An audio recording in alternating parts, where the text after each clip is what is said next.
Hello, 4DD. I cannot believe it, but we are down to 3 weeks of school, 15 total days, technically 13 with parent-teacher conferences that last week.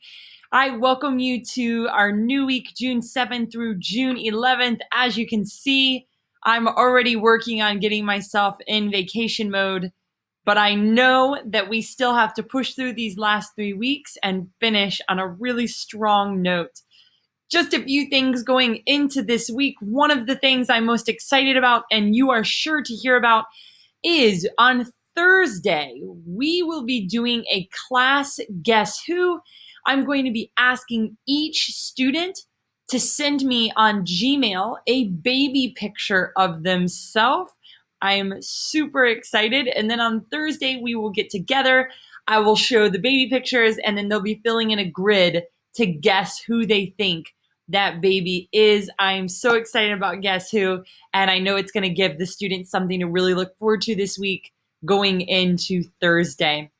So a few things about this week. We are continuing our awesome unit on poetry. I have absolutely loved seeing the expressions of these students through their writing of poetry. Tomorrow on Sunday, they are going to be looking at haikus, a very specific type of poem. Moving in on Monday to one of my absolute favorite. These are the shape or the concrete poems. You can see they actually take the shape of something familiar, and they turn out just absolutely precious. So we'll be looking at getting those shape and concrete poems done this week. Moving into more elements of poetry, looking at different stanzas, the theme of poetry, and what makes poetry unique in this special genre. And just a reminder that there are those collections that I have posted on Epic. Students should be reading 10 or more minutes each day. So just continuing to look at poetry this week. That will be our reading and our writing, because those are really meshing through the poetry unit. In math, we are pushing through fractions so much that we are almost at the very end.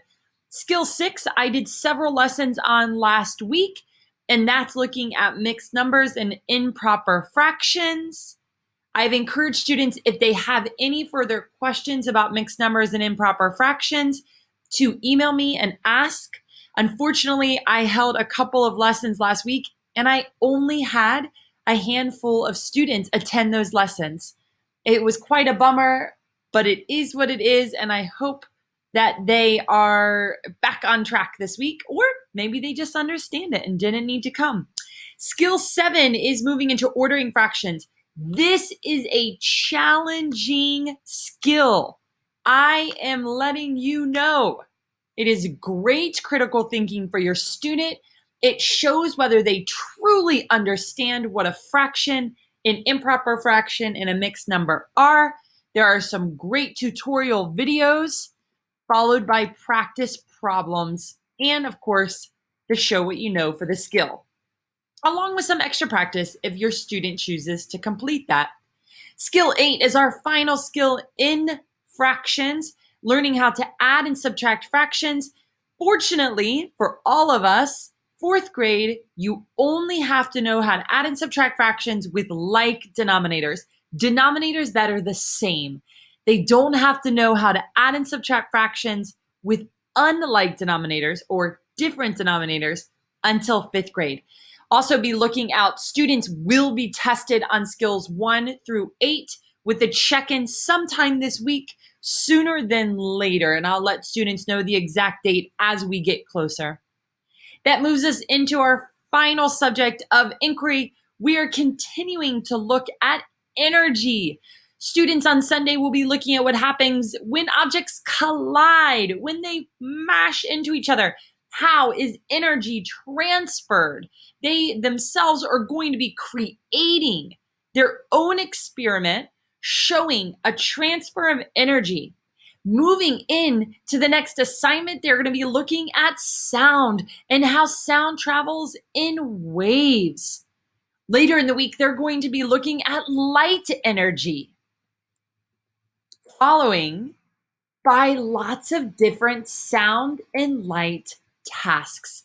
On this slide, you see they're called sound and light centers, really exploring these concepts of sound energy and light energy.